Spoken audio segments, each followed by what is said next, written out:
तो वहीं लखनऊ से रुख करते हैं अगली बड़ी खबर का। आपको बता दें कि विधानसभा चुनाव से पहले सियासत एक बार फिर से गरमाती हुई नजर आ रही है। विधायकों के इस्तीफे की झड़ी कल भारतीय जनता पार्टी में लग गई और 4 विधायकों के इस्तीफे के बाद और नामों पर चर्चा भी तेज हो गई है। अब तक बीजेपी के 7 विधायक सपा के साथ जुड़ चुके हैं। कुछ और नाराज बीजेपी विधायकों के सपा में जाने की अटकलें लगाई जा रही है। वहीं डैमेज कंट्रोल करने के लिए अमित शाह मैदान में उतरे हैं। अमित शाह आज कई विधायकों से बातचीत करेंगे। मंत्री दारा सिंह चौहान से अमित शाह ने बात की।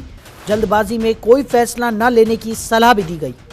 तो ब्रजेश प्रजापति, भगवती सागर और रोशन लाल वर्मा के सपा में जाने की चर्चाएं।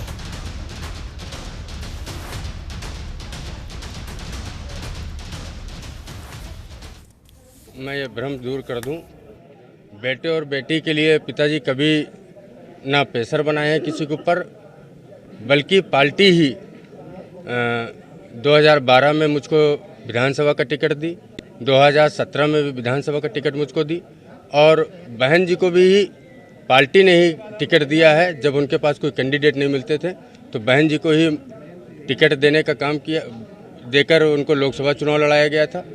आज भी कोई भी ऐसा एक विषय नहीं है जिस पर बेटा और बेटी के लिए माननीय मंत्री जी टिकट मांग रहे हों। आज संगठन की बात है। जो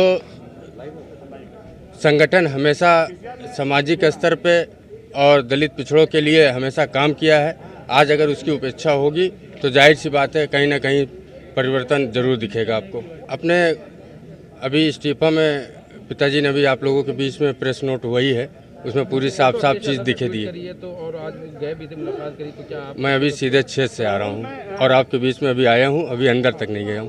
तो चुनाव लड़ेंगे आप? अब वो पार्टी तय करेगी, पिताजी तय करेंगे, उसमें मेरा कोई ऐसा नहीं है। अगर पार्टी चाहेगी पार्टी में काम करना तो मैं एक कार्यकर्ता के हिसाब से काम करूंगा और पार्टी अगर चाहेगी मैं क्षेत्र में काम करूं तो मैं क्षेत्र में। तो खबर पर ज्यादा जानकारी के साथ हमारे सहयोगी अवनीश हमारे साथ जुड़ गए। अवनीश, क्या कुछ निकलकर सामने आ रहा है? जिस तरीके से कल का दिन बेहद ज्यादा अहम रहा, कल सियासत काफी ज्यादा गर्माती हुई नजर आई। एक के बाद एक बीजेपी विधायकों ने इस्तीफे यहां पर दिए और आगे भी अटकलें लगाई जा रही हैं कि कुछ और भी विधायक हैं जो बीजेपी से इस्तीफा दे सकते हैं और समाजवादी पार्टी के साथ जुड़ सकते हैं।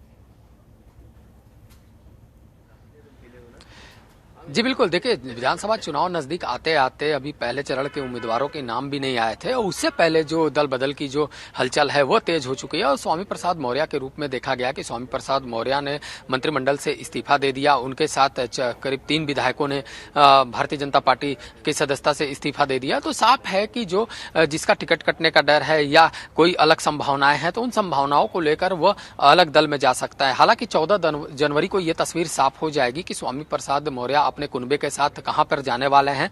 जो अटकलें हैं वो समाजवादी पार्टी के साथ है, लेकिन अगर 14 जनवरी को तस्वीर आती है कि वो समाजवादी पार्टी के पाले में जा चुके हैं, वहां की सदस्यता ले रहे हैं, तो इससे साफ है कि कहीं ना कहीं जो भारतीय जनता पार्टी में नाराज विधायक हैं वो टूट कर जा रहे हैं। क्योंकि इससे पहले भी देखने को मिला था जब 4 विधायक भारतीय जनता पार्टी के समाजवादी पार्टी में शामिल हो चुके हैं, अब ये 4 विधायक हैं जो समाजवादी पार्टी की तरफ जा सकते हैं, तो एक तस्वीर बदली हुई दिखाई देगी। जो रणनीति है भारतीय जनता पार्टी की, उस रणनीति को कहीं न कहीं बदलना पड़ेगा और ओबीसी वोट बैंक, दलित वोट बैंक, किसानों का वोट बैंक, ये सभी वोट बैंक को अपने पाले में भारतीय जनता पार्टी को लाना होगा और उसी को लेकर ये बैठक चल रही है दिल्ली में और इस बैठक में भी कई अहम फैसले लिए जा सकते हैं। क्योंकि कल की जो बैठक हुई थी उसमें साफ हुआ था कि जो पहला और दूसरा चरण है, ये पहले और दूसरे चरण में जितने भी उम्मीदवार हैं उन उम्मीदवारों के नामों पर मंथन किया जाए। जो विधायक हैं, कुछ विधायकों के टिकट कटने की संभावनाएं जताई जा रही थी, कुछ विधायकों की सीट बदलने की चर्चाएं हो रही थी, लेकिन इसी बीच दोपहर को जब से स्वामी प्रसाद मौर्य के इस्तीफे की शुरुआत हो चुकी थी, तमाम जो विधायक थे उनके साथ उन्होंने इस्तीफा देने का दौर शुरू हो गया था, तो सियासत अचानक बदलने लगी, सियासत अचानक दल बदल पे आने लगी है और उसी को लेकर डैमेज कंट्रोल में भारतीय जनता पार्टी जुटी हुई है। और अगर प्रदेश के शीर्ष नेतृत्व की बात करें या केंद्रीय नेतृत्व की बात करें तो सभी इसमें लगे हुए हैं कि जितने भी नाराज लोग हैं, जिनके ऊपर शंकाएं जाहिर की जा रही हैं कि वो भारतीय जनता पार्टी को छोड़ के अन्य दलों का दामन थाम सकते हैं, उनसे बातचीत का दौर शुरू हो चुका है।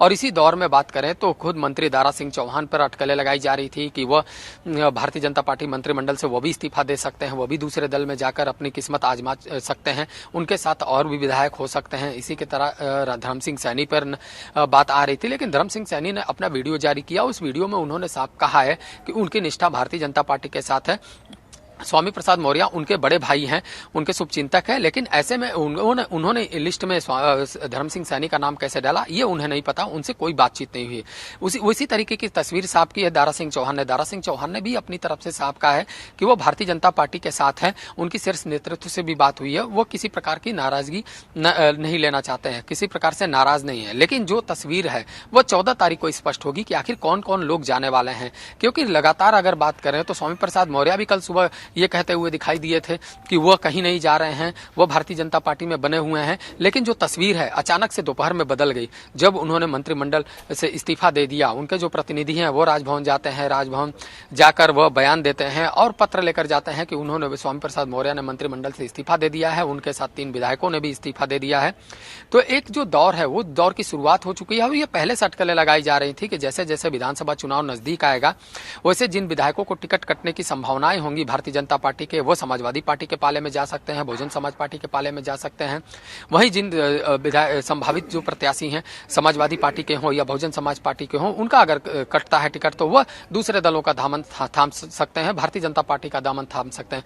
तो सदस्यता अभियान दोनों तरफ से तेज हो चुकी है और अब भारतीय जनता पार्टी का दावा है कि भाजपा समाजवादी पार्टी के कई विधायक और बड़े नेता भारतीय जनता पार्टी के संपर्क में हैं। अगर उनको टिकट मिलता है तो वह भारतीय जनता पार्टी का दामन थाम सकते हैं। तो एक तरफ देखना होगा कि स्वामी प्रसाद मौर्य 14 जनवरी को क्या कुछ फैसला लेते हैं, वहीं दूसरी तरफ एक तस्वीर देखने को मिलेगी जब भारतीय जनता पार्टी में बड़े स्तर पर एक सदस्यता अभियान शुरू किया जाएगा।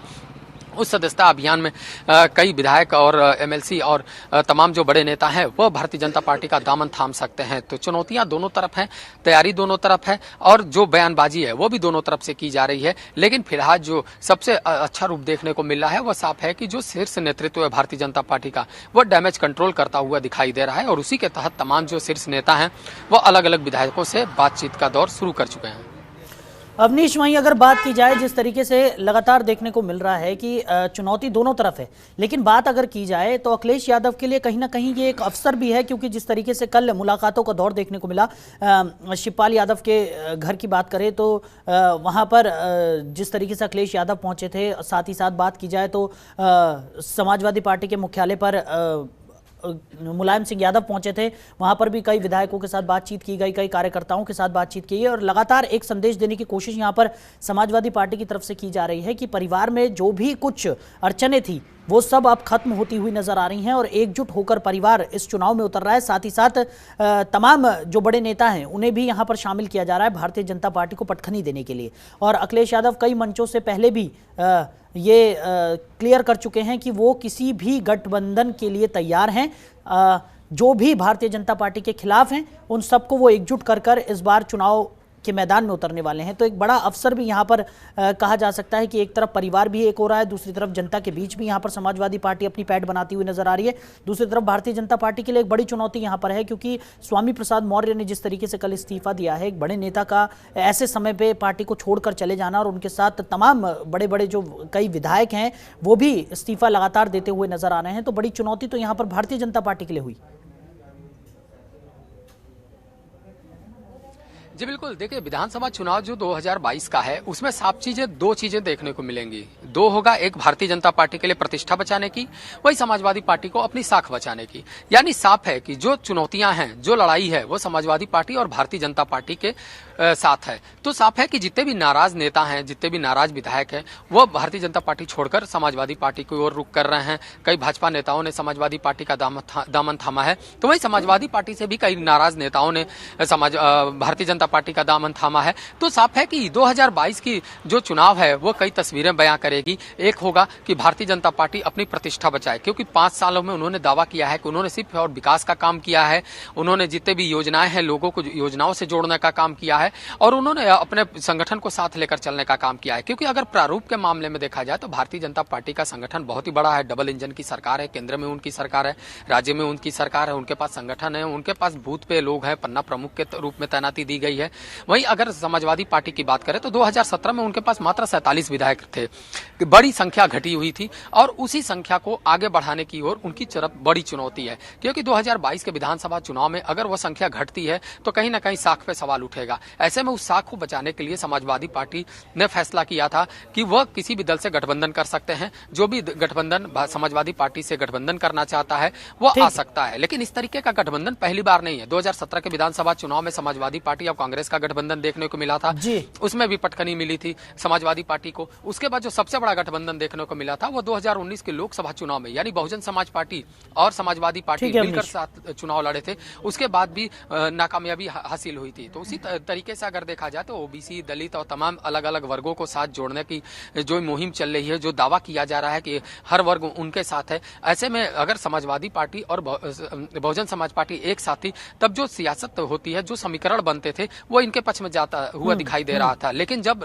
नतीजे आने शुरू हुए तो वह साफ तौर पर भारतीय जनता पार्टी के पाले में होता हुआ दिखाई दिया। तो ये कोई बहुत बड़ा गठबंधन नहीं अभी समाजवादी पार्टी के पास, लेकिन 2022 के विधानसभा चुनाव में कहीं ना कहीं प्रतिष्ठा बचाने की चुनौती भारतीय जनता पार्टी के पास होगी, साख बचाने की चुनौती समाजवादी पार्टी के पास होगी। ठीक है, चलिए अवनीश आप बने रहिए हमारे साथ, आगे भी आपसे हम जानकारी लेते रहेंगे।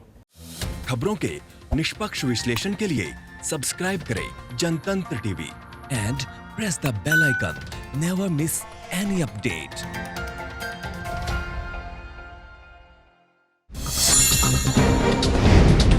डाउनलोड कीजिए जनतंत्र टीवी ऐप को, जो कि अवेलेबल है गूगल प्ले और ऐप स्टोर पर। अधिक जानकारी के लिए अभी डाउनलोड करें।